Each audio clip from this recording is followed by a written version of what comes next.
कहानी की शुरुआत में हम एक औरत को देखते हैं जिसका नाम नैन्सी है और उसकी उम्र 55 साल है। पहले वो एक रिलीजियस टीचर हुआ करती थी, पर अब वो रिटायर हो चुकी है। नैन्सी अपने पति के साथ 31 सालों के रिश्ते में कभी बेड पर संतुष्ट नहीं हुई, लेकिन अपने पति की मृत्यु के 2 साल बाद वो अपने जीवन की एक अधूरी इच्छा को पूरा करना चाहती है। इसलिए नैन्सी एक होटल बुक करती है और एक मेल वर्कर को बुक करके मिलने के लिए बुलाती है। इस लड़के का नाम लियो होता है और इसकी उम्र 21 साल है। वो दिखने में जवान और आकर्षक होता है। जब लियो नैन्सी के होटल के कमरे में आता है तो नैन्सी उसकी पर्सनालिटी देखकर बहुत खुश होती है, लेकिन नैन्सी उसके सामने असहज महसूस करती है क्योंकि वो अपने शरीर और उम्र को लेकर काफी चिंतित होती है।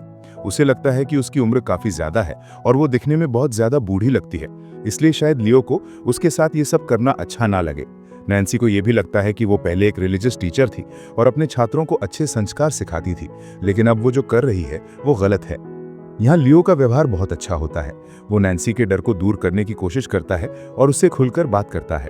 वो नैन्सी को जज नहीं करता। नैन्सी उसे बताती है कि वो अपने पति के साथ कभी भी बिस्तर पर संतुष्ट नहीं हुई, लेकिन अब जब उसके पति की मृत्यु को 2 साल हो चुके हैं, उसके बेटा बेटी दोनों अपनी जिंदगी में सेटल हो चुके हैं और नैन्सी भी रिटायर हो चुकी है, तो अब वो अपनी एक अधूरी ख्वाहिश पूरी करना चाहती है। वो बिस्तर पर संतुष्टि महसूस करना चाहती है क्योंकि उसकी आधी जिंदगी असंतुष्टि में बीती है।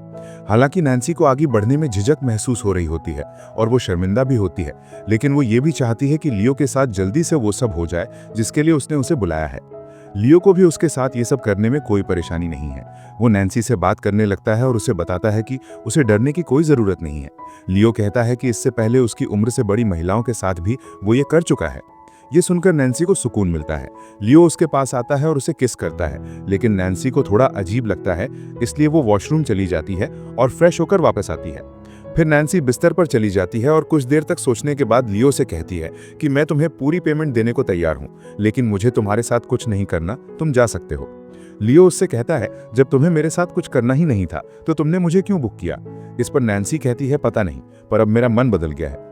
लियो कहता है, तुमने ये फैसला सोच समझ कर लिया था कि तुम मेरे साथ मजे करोगे, फिर अब अचानक क्या हुआ? क्या मैं तुम्हें पसंद नहीं आया? नैन्सी कहती है, ऐसी बात नहीं है, तुम मुझे अच्छे लगे हो। तब लियो कहता है, ये मौका तुम्हारे लिए अपनी इच्छाएं पूरी करने का है, और वो भी बिना किसी डर के। इसके बाद दोनों बिस्तर पर लेट जाते हैं और चादर ओढ़ लेते हैं। नैन्सी बताती है कि उसके अपने बेटे बेटी से ज्यादा बातचीत नहीं होती और उसे वो दोनों बोरिंग लगते हैं। नैन्सी लियो से पूछती है, तुम ये काम क्यों करते हो? इस पर लियो जवाब देता है, मुझे काम करने में कोई शर्म नहीं है। इस काम में मुझे लोगों को समझने और जानने का मौका मिलता है, लेकिन मेरी माँ को लगता है कि मैं किसी पेट्रोलियम कंपनी में काम करता हूँ। लियो उसका मूड ठीक करने के लिए उसके पति के बारे में पूछता है। नैन्सी बताती है कि वो अपने पति के अलावा कभी किसी और के साथ रिश्ते में रही नहीं है। वो कहती है कि मेरे पति सिर्फ एक ही तरीके से प्यार करते थे, जो मुझे पसंद नहीं था। मैं कभी भी संतुष्ट नहीं हो पाई। मैं चाहती थी कि वो मुझे अलग अलग तरीके से प्यार करे। नैन्सी बताती है कि जब वो टीनेज थी तब मैं अपने माता पिता के साथ ग्रीस घूमने गई थी। हम जिस होटल में रुके थे वहां पर एक वेटर से मेरी मुलाकात हुई। वो मुझे पसंद आ गया होता है और रात में हम दोनों चुपचाप एक जगह पर मिलते भी हैं और एक दूसरे को किस भी करते हैं, लेकिन उसी समय कोई आ जाता है, इसलिए हमें वहां से जाना पड़ता है। अगले दिन ही मैं अपने पेरेंट्स के साथ उस होटल से चली गई। नैन्सी कहती है, काश हम एक दिन और वहां रुक जाते। लियो देखता है कि नैन्सी भावुक हो गई है। वो उसे किस करता है और दोनों एक दूसरे के साथ वक्त बिताते हैं। अगले हफ्ते नैन्सी दूसरा सेशन बुक करती है और लियो उसी होटल के कमरे में नैन्सी से मिलने आता है। उस दिन नैन्सी और लियो के बीच ज्यादा कुछ नहीं होता, लेकिन अब नैन्सी को लियो से बात करने में हिचक नहीं होती। वो लियो को एक लिस्ट दिखाती है जिसमें लिखा होता है कि वो किस तरह का प्यार महसूस करना चाहती है। लियो देखता है कि ये सब एक ही सेशन में मुमकिन नहीं है। नैन्सी कहती है, ठीक है, मैं पहली चीज से शुरुआत करती हूँ। तभी उसे अपनी बेटी का कॉल आता है जो किसी चीज को लेकर उसकी राय चाहती है, पर नैन्सी अपनी बेटी से बात नहीं करना चाहती है और वो बेचैन हो जाती है। फिर वो लियो के पास जाती है। उसे लगता है कि शायद वो लियो को संतुष्ट नहीं कर पाएगी, पर लियो उसे शांत करने के लिए म्यूजिक चलाता है और उसके साथ डांस करता है और फिर उसे एक आरामदायक मसाज देता है, जिससे नैन्सी लियो की ओर आकर्षित महसूस करने लगती है और उसे अपनी शर्ट उतारने को कहती है। लियो अपनी शर्ट उतार देता है और नैन्सी उसके शरीर को अपने हाथों से छूकर महसूस करने लगती है। उसका शरीर देखकर नैन्सी के मन में अनेक भावनाएं उमड़ने लगती हैं। वो दोनों कुछ करने ही वाले होते हैं कि नैन्सी पीछे हट जाती है। उसे लगता है कि लियो कितना फिट और यंग है, जबकि वो बुजुर्ग हो चुकी है। उसकी स्किन अब पहले जैसी नहीं रही है। वो अपने शरीर को पसंद नहीं करती है। लियो उसे आईने के पास ले जाता है और कहता है कि जब तक तुम खुद से प्यार नहीं करोगी तब तक कोई और तुम्हें पसंद नहीं करेगा। वो उसे खुद से प्रेम करना सिखाता है, वैसे ही जैसी वो है। इसके बाद बाद नैन्सी लियो के साथ प्यार करने वाली होती है, लेकिन अभी भी वो पूरी तरह से तैयार नहीं होती है। तब लियो नैन्सी को अच्छा महसूस कराने के लिए अपने क्लाइंट्स के बारे में बताता है। वो कहता है कि मेरी एक क्लाइंट को मेरा हाथ पकड़कर सिर्फ टीवी देखना पसंद है, एक दूसरी क्लाइंट को सिर्फ मुझसे बातें करनी है और एक तीसरी क्लाइंट मुझसे सिर्फ शारीरिक संबंध बनाना चाहती है। लियो कहता है ये सभी मेरी रेगुलर क्लाइंट्स हैं और सभी एक दूसरे से अलग है।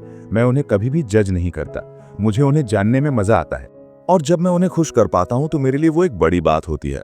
इसलिए मैं अपने क्लाइंट्स को और सेशन बुक करने को कहता हूं। ये सुनकर नैन्सी कहती है, ताकि तुम और पैसे कमा सको। इस पर लियो कहता है, ऐसी बात नहीं है।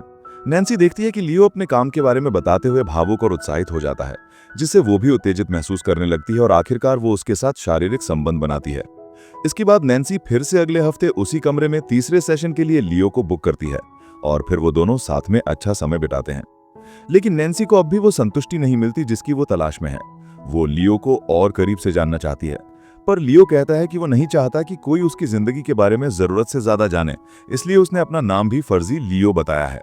नैन्सी ने भी अपनी प्राइवेसी को ध्यान में रखते हुए लियो को झूठा नाम बताया था, पर अब वो लियो को सच में समझना चाहती है। वो लियो से कहती है कि मैंने गैरकानूनी तरीके से तुम्हारा असली नाम पता करवा लिया है। ये सुनकर लियो बहुत गुस्सा हो जाता है और कपड़े पहनने लगता है। वो नैन्सी से कहता है कि तुम अब कभी भी मुझे बुक मत करना, मैं अब कभी भी वापस नहीं आऊंगा। लियो आगे कहता है, अगर तुमने मेरी बात नहीं मानी तो मैं भी तुम्हारा असली नाम पता कर लूंगा और सबको बता दूंगा कि तुम एक रिलीजियस टीचर थी और ये सब कर रही हो।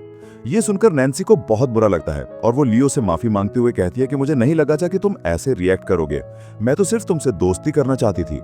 नैन्सी कहती है कि मैं चाहती हूं कि तुम मुझे अपना असली नाम बताओ, पर लियो गुस्से में आकर उल्टा पुल्टा कहने लगता है और कहता है कि मुझे तुम्हें जानने में कोई दिलचस्पी नहीं है।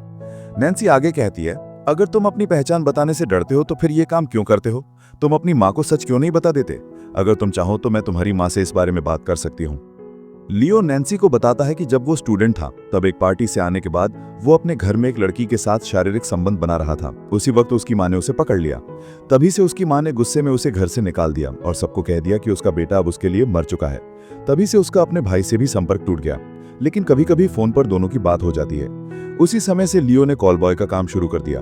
ये सब बताते हुए लियो रोने लगता है। नैन्सी को भी ये सब जानकर बहुत दुख होता है। लियो वहां से चला जाता है, लेकिन फिर उसे याद आता है कि वो अपना फोन होटल के ही कमरे में भूल गया है। वो वापस आकर फोन ढूंढने लगता है, पर उसे फोन नहीं मिल रहा होता है, जिससे वो गुस्से में सामान फेंकने लगता है। थोड़ी देर बाद उसे अपना फोन मिल जाता है और वो नैन्सी को बाय कहकर होटल के कमरे से निकल जाता है। इसके बाद नैन्सी कुछ दिन बाद चौथे सेशन के लिए लियो को बुक करती है और उसे होटल के कैफे में मिलने के लिए बुलाती है। नैन्सी कैफे में आकर लियो का इंतजार करने लगती है। तभी वहां की एक वेट्रेस नैन्सी के पास आती है। वो नैन्सी को देखकर पहचान लेती है कि वो उसकी टीचर है, पर नैन्सी उसे पहचान नहीं पाती। फिर भी उस वेट्रेस को देखकर नैन्सी को अच्छा लगता है। वेट्रेस के पूछने पर नैन्सी कहती है कि वो अपने एक दोस्त का इंतजार कर रही है। तभी वहां पर लियो आ जाता है और वेट्रेस को 2 कॉफी लाने को कहता है। लियो को देखकर नैन्सी बहुत खुश होती है। वो कहती है, मुझे नहीं लगा था कि तुम आओगे, लेकिन तुम्हें देखकर अच्छा लगा। फिर वो लियो से उसका असली नाम पता करने के लिए माफी मांगती है। नैन्सी आगे कहती है, मैंने तुम्हें अपने कुछ दोस्तों को भी सजेस्ट किया है जिन्हें तुम्हारी जरूरत हो सकती है। फिर वो लियो को अपना असली नाम बताती है और कहती है कि तुम्हारी वजह से मैं खुद में ज्यादा आत्मविश्वास महसूस करती हूँ और अब अपने शरीर के बारे में बुरा नहीं सोचती। नैन्सी लियो को बताती है कि जितनी बार भी वो उससे मिली है उसे बहुत अच्छा लगा और ये एकमात्र सच्चा रोमांच है जो उसने अपनी जिंदगी में महसूस किया है। लियो भी बताता है कि उसने अपने भाई को अपने इस काम के बारे में बता दिया है। उसका भाई पहले से जानता था कि वो ऑयल कंपनी में काम नहीं करता और ये काम के बारे में जानने के बाद भी उसने उसे सपोर्ट किया। तभी वही वेट्रेस 2 कॉफी लेकर आ जाती है। नैन्सी वेट्रेस को लियो से मिलवाती है। तब वेट्रेस लियो को बताती है कि एक बार नैन्सी ने उसे और उसके दोस्तों को छोटी स्कर्ट पहनकर स्कूल आने पर बहुत डांटा था और गलत शब्दों का प्रयोग किया था। ये सुनकर नैन्सी को वो पल याद आ जाता है और वो वेट्रेस से अपने पुराने व्यवहार के लिए माफी मांगती है। फिर नैन्सी वेट्रेस को बताती है कि वो यहाँ किसी दोस्त से मिलने नहीं आई थी, बल्कि वो लियो है जो एक कॉल बॉय है जिससे वो 1 महीने से मिल रही है। अब तक नैन्सी खुलकर जीना सीख चुकी होती है। उसे अब लोगों की परवाह नहीं है, क्योंकि उसकी भी अपनी इच्छाएं हैं जिन्हें वो पूरा करना चाहती है। नैन्सी वेट्रेस से कहती है कि तुम्हें भी अपनी सुननी चाहिए और मजे लेना कोई गलत बात नहीं है। इसके बाद नैन्सी लियो के साथ होटल के कमरे में जाती है और अपनी बनाई हुई लिस्ट में लिखे गए सभी प्यार करने के तरीकों को जोश के साथ एंजॉय करती है। लेकिन फिर भी नैन्सी पूरी तरह से संतुष्ट नहीं होती। लेकिन जब वो लियो को बिना कपड़ों के देखती है तो उसके अंदर बहुत कुछ बदलने लगता है। वो खुद को छूने लगती है, जिससे उसे पहली बार असली आनंद महसूस हो रहा होता है। नैन्सी समझ जाती है कि उसे क्या चाहिए और वो खुद से आनंद प्राप्त करने में सक्षम है। अब उसे किसी और की जरूरत नहीं। उसकी लियो से ये आखिरी मुलाकात होती है। वो लियो को धन्यवाद कहती है और लियो वहां से चला जाता है। नैन्सी अब आईने में खुद को देखने लगती है। वो अपने शरीर से नफरत नहीं करती, बल्कि उसने खुद को, अपनी उम्र को और अपनी इच्छाओं को पूरी तरह से स्वीकार कर लिया है। और इसी के साथ मूवी खत्म होती है। दोस्तों, क्या आपने कभी अपनी जिंदगी में ऐसा कोई फैसला किया है जो समाज के खिलाफ हो लेकिन आपके लिए जरूरी हो? इस पर अपनी राय कमेंट सेक्शन में जरूर दें।